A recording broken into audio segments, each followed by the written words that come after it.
Hello, YouTube. Welcome back to my channel. This is Lifestyle Aesthetics coming back to you with another gym vlog.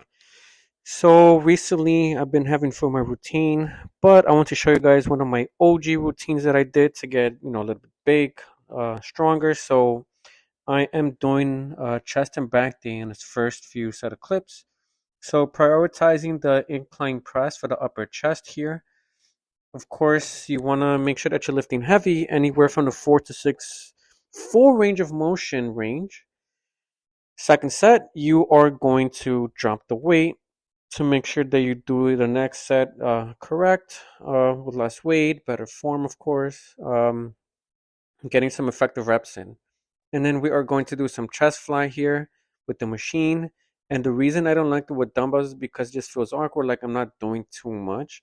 So with the machine, I feel I have more range of motion, it's more comfortable, and I'm able to adjust the weight according to my strength level.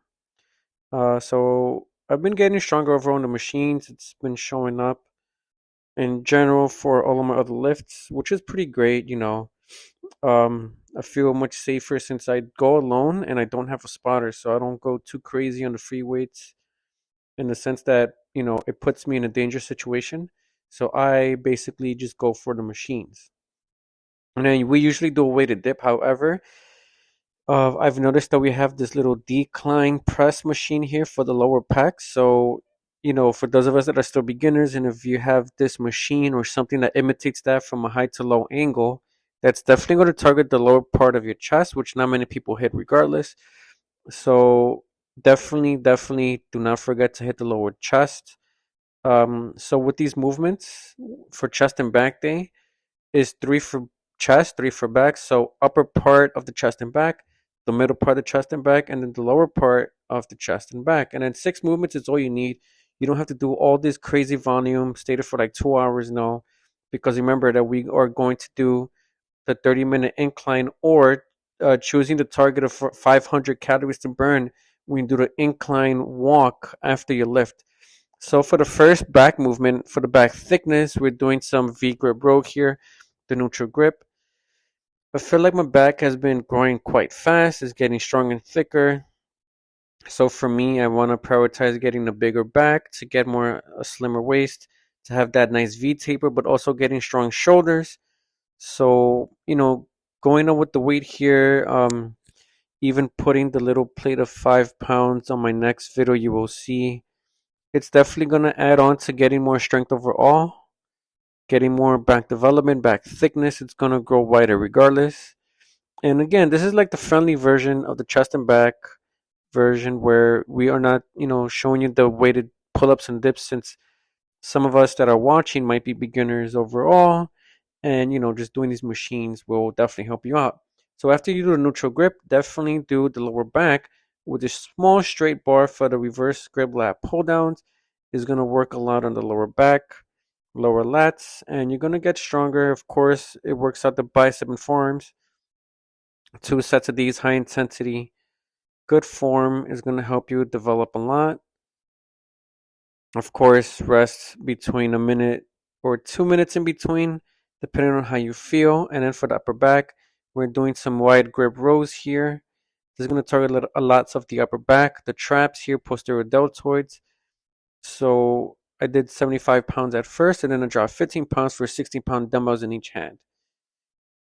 And then the legs in between, since we're going back to back in the gym, of course, depends on your schedule, but I am getting stronger on my hack squat. So 2 plates plus a 10, full range of motion, hitting that pause at the bottom, your glutes, your quadriceps, right, your thighs are going to get developed a lot, your hamstrings. So this is the versions I like to do, pendulum squat or hack squat. You also have the incline seated leg press. That's all going to do good. Again, I don't worry too much about doing the barbell squat. Main reason is because people get injured overall, right? The way they do all these crazy weights, which is pretty impressive. However, I'm not going too crazy on that. The way I want to develop strength is by working out intelligently, so I don't get hurt. I don't lose my gains by not wasting time, but you kind of are wasting time by recovering and not going as hard as you would like. So just being safe overall when your movements here. After the hack squat for some good isolation for the quadriceps, we're doing these heavy leg extensions, so I'm able to do full stack, perfect range of motion, perfect form. I'm not holding to the top stretch, but still controlling the weight, not letting the weight control me, and I feel that I'm getting strong overall. Then we are back to the Romanian deadlift machine here. Pretty fun. It does work out a little bit the lower back as well, the spinal erectus muscle. Hamstrings, calves get hit as well, a little bit of glutes. Heavy, heavy, heavy here, 4 to 6 rep range. And in the second set, you are dropping the weight. So that's the main idea, reverse pyramid training, where you are doing your first working set heavy, 4 to 6 rep range. And then the second set, you drop the weight just to get more muscle development there, getting more definition with the lower rep, but higher, lower weight, but higher reps. And then we're doing some trap shrugs here. As you see, they're popping through my shirt, and this is kind of like an oversized style Gymshark t-shirt, which is really cool, that I like to wear on my leg days. So 2 sets here is all you need. Definitely do not neglect those traps, since they help you get that balanced, symmetric look. And then with the calf extensions here, we're definitely getting stronger. So going up and down, holding that top and bottom stretch, able to do with 2 plates. You are getting strong there. My calves getting developed. And this is what it's supposed to look like on this close up here. As you see, I'm letting my ankles do the work, right? You want to make sure that you're stopping all the way to the top stretch and the bottom stretch. Some machines do not allow for this complete stretch that we see here in this clip. So that's why I like this machine. There's another version that you don't get to go all the way down, which I do not like, but you work with what you've got. Luckily, that machine was free, and then we do some seated leg curls here, the hamstrings and calf isolation movement. So I am going heavier at the first set and then dropping it on the second working set. I feel like I'm getting stronger overall. I used to struggle by using 90 pounds. Now 90 pounds feel like they're nothing since we're working with 120 pounds. This machine is kind of hard to like max out on, but it's still good to use it anyways. Love that machine. Doesn't feel weird at all on my kneecaps. The next day, so the third workout day, is going to be SHARMs, or shoulders and arms day. Starting off with the shoulder press machine here, neutral grip. Personally, I feel like this might be too wide. There was another version of this machine in my old gym where it was a little bit more closer and you were able to load up the weight with the plates, but they don't have this here, so unfortunately we just got to use what we got. This is going to work out and get that muscle to pop on the shoulders, and then we're doing some posterior deltoid here with the cable. I like this version of the posterior deltoid movement since you're able to go that full range of motion. You don't need a lot of crazy weight, and you feel it a lot when you do this particular movement as opposed to stopping at the middle.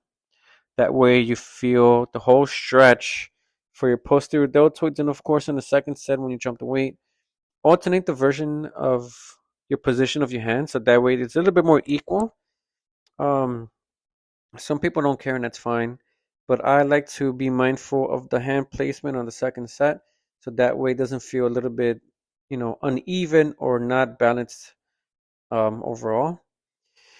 So, since the isolation movements don't take too long, too much fatigue, I rest for 1 minute, 1 minute and a half, and then I just go do the second set. Compound movements, I do recommend at least resting for 2 minutes or so, since it's the heavy set. And then we are doing an extra set here just for fun. I like how it feels. I like the stretch. This is the muscle group that I feel like I've neglected over the years, so trying to get that up to par with the rest of my physique. Currently, at the time of this recording, I weigh 145. Still trying to drop some body fat. Walking at incline. People, I used to do this as well, targeting the 30-minute cap for the treadmill walk. But I feel like targeting the calorie burn is a little bit better.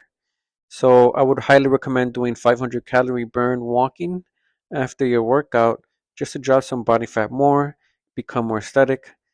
Making like your waist look a little bit slimmer.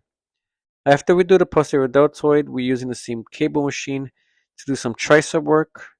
What you want to do, right, is to tuck your elbows behind your body, That way the full stretch is better. And then I'm just using the handles, to get that nice muscle development for the triceps. They're getting bigger for me thanks to the weighted dips, and they pop out a lot. And then we're doing some heavy lateral raises here with the 35 pounds. Never forget to do these into your workout, whether it's machines or free weights. Definitely gonna pop out that side look, right? It adds on to that width of your body, of your frame, right? Um, just doing a few sets here. The As you notice, as each set we are dropping on the weight, and then the more you drop the weight, the more control, the slower you get, since it's not as heavy. So we do heavy for strength building, and then the lower weight for the definition. People keep saying good form, good form. Of course, that is correct. However, for me personally, if I don't force myself to lift that heavy weight, my body will not adapt.